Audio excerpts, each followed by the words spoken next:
ভাবি, ও ভাবি, ভাবি তাড়াতাড়ি দরজাটা খোলো, সর্বনাশ হয়ে গেছে। সারা রাত ঘুমাতে পারিনি বৃষ্টির জন্য।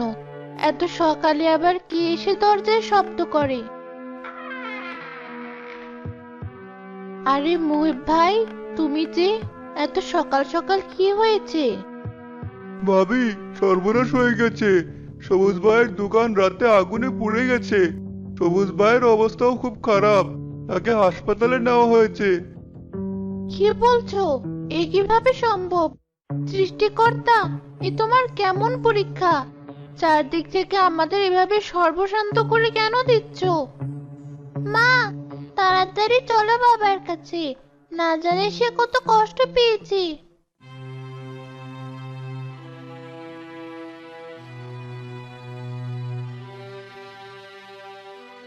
বাবা, চোখ খোলো।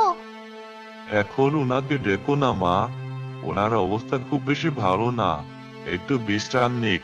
আর হ্যাঁ, আপনাকে বলি, ওনার চিকিৎসার জন্য অনেক টাকার প্রয়োজন। এই নিন প্রেসক্রিপশন, এই ওষুধগুলো এখনই আনুন।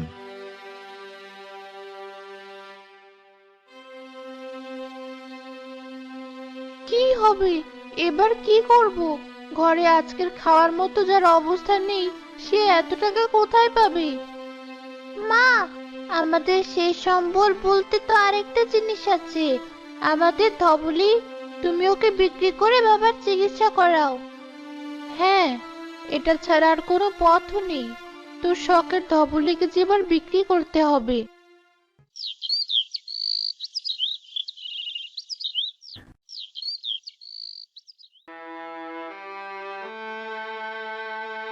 সবুজ কিছুটা সুস্থ হলেও তার শরীরের এক পাশ পড়ে গিয়ে প্যারালাইজড হয়ে গিয়েছিল। রিনা ইটের ভাটায় কাজ করে বেশ কষ্ট করে সংসার চালায়।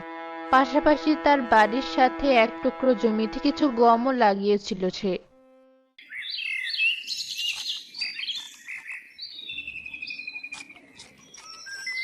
ওঠো, এই ওষুধটা খেয়ে নাও। তোমাকে কতবার বলেছি আমার জন্য ওষুধ আর এনো না। এত কষ্ট করে রোদে পুড়ে ভাটায় কাজ করছো, টাকাগুলো রেখে দাও, অসময়ে কাজে লাগবে।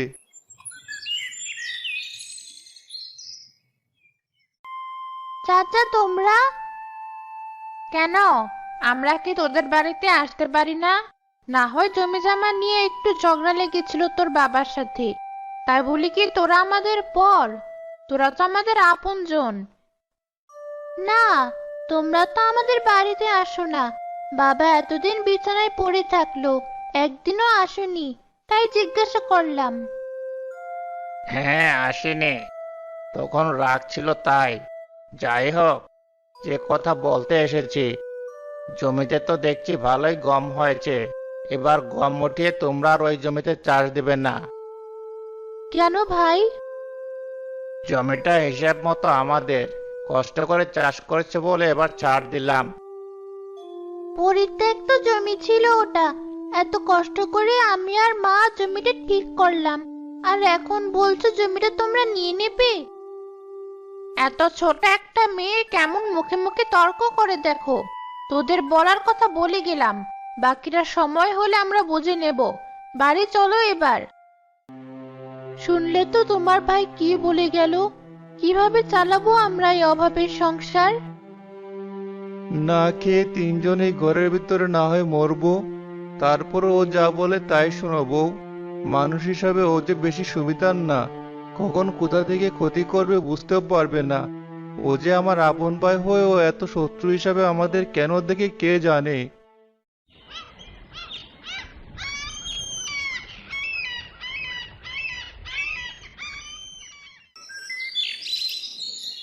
পরের দিন সকালে রিনা কাজে চলে গেলে তরি বাড়ির সব কাজ গুছিয়ে বারান্দায় বসলো।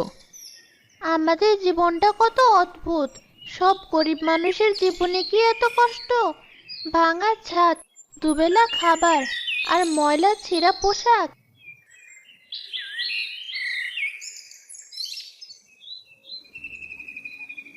তরি, এই তরি, সে কখন থেকে ডাকছি, শুনতে পাচ্ছিস না?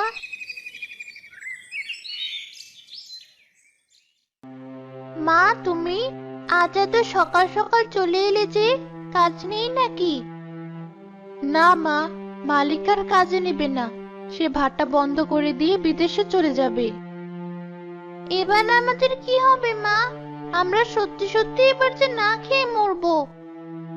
জানি না তরি, গমগুলো পেকেছে। কাল তুই আর আমি মিলে গমগুলো কেটে ফেলবো। সেগুলো বিক্রি করে যদি কিছু টাকা পাই, তাই দিয়েই না হয় কদিন চলবো। সেই রাতে তারা ঘুমিয়ে গেল।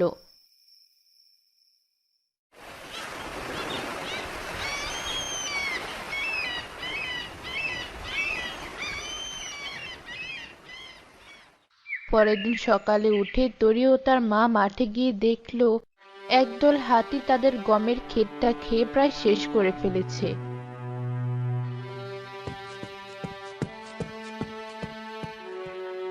তোরা এটা কি করলি?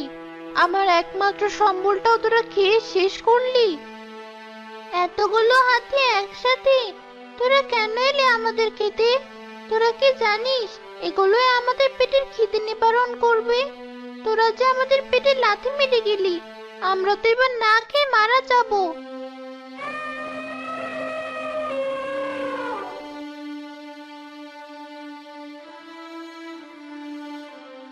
মা, বাড়ি চলো।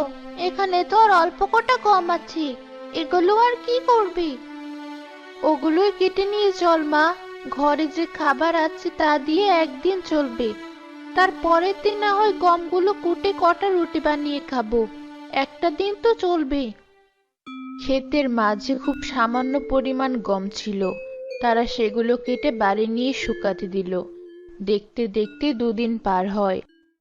মা, আমার খুব খিদে পেয়েছে, আমাকে কিছু খেতে দাও। ঘরে কোনো খাবার নেই তো মা। চল তোর চাচাদের বাড়ি, ওখান থেকে কটা খেয়ে আসিস। কাল গমগুলো কুটে রুটি বানিয়ে দিব। তাহলে তাড়াতাড়ি চলো মা, কাল দুপুরে খাবার খেয়েছি, আর যে খিদে সহ্য হচ্ছে না।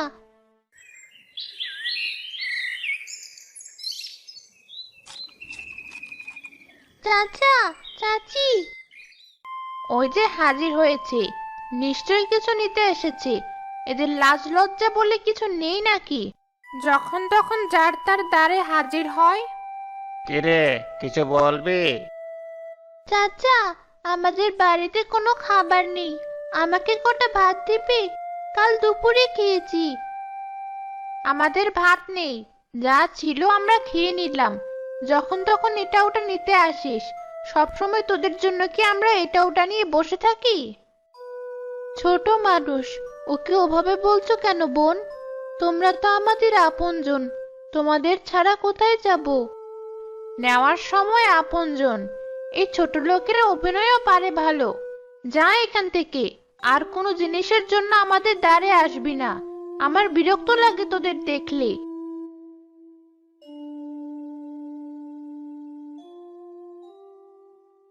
নিজের না থাকলে কেউ আপন না। অভাব এক অদ্ভুত জিনিস। এটা শুধু পেটে নয়, মনেও খিদে জাগায়। কেউ সহ্য করে, কেউ ভেঙে পড়ে, কেউ ভালো থাকার অভিনয় করে। এই খিদে আমাদের সহ্য করতে হবে, ভেঙে পড়লে চলবে না। আমি আর খাবার খেতে চাইবো না মা, তোমাকে আর কারো কাছে ছোট হতে দেব না। পরের দিন রিনা ও তরির ঢেকিতে গমগুলো কুটে বাড়িতে আনলো। মা, তরি, তোর অনেক কষ্ট হয়ে গেছে, তুই একটু বিশ্রাম নে। আমি রুটি বানিয়ে তোকে খেতে ডাকবো। আচ্ছা মা, বাবা পানি চাইলো, আমি বাবাকে একটু পানি দিয়ে আসি।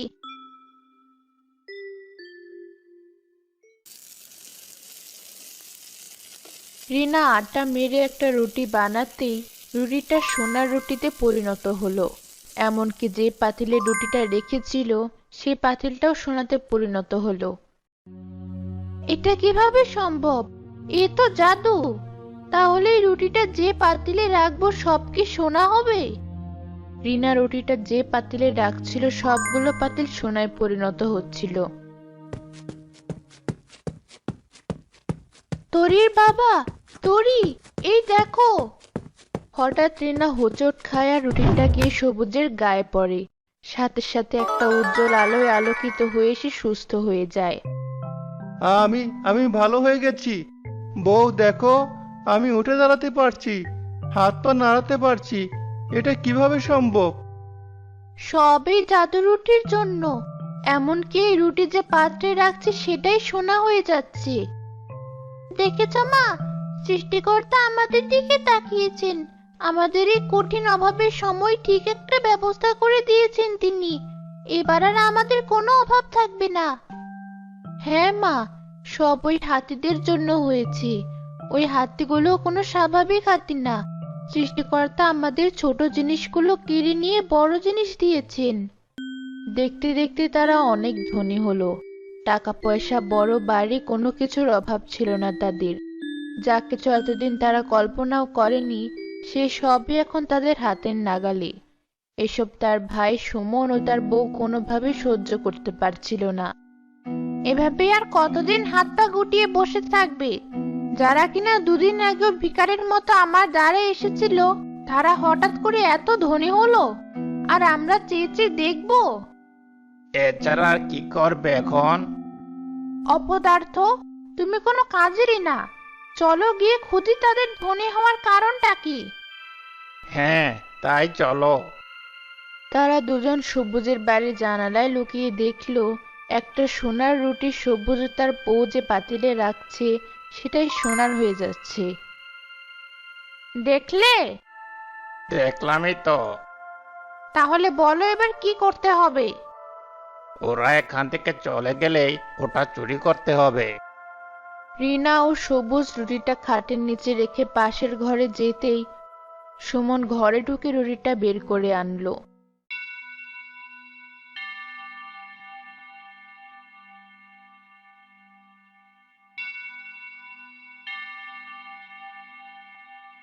রুটিটা পাতিলগুলোর ওপরে রাখো। আমার যে আর দেরি সহ্য হচ্ছে না।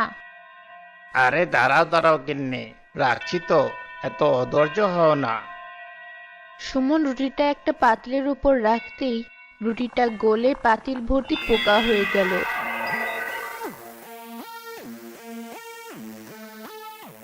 এ কি? ওরে বাবা, পালাও!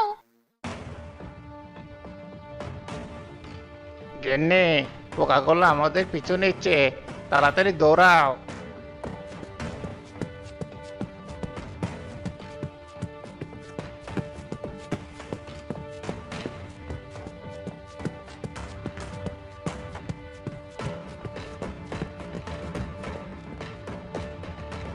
বাঁচাও ভাই, ভাবি, বাঁচাও আমাদের। বাঁচাও! এই পোকাগুলো আমাদের মেরে ফেললো।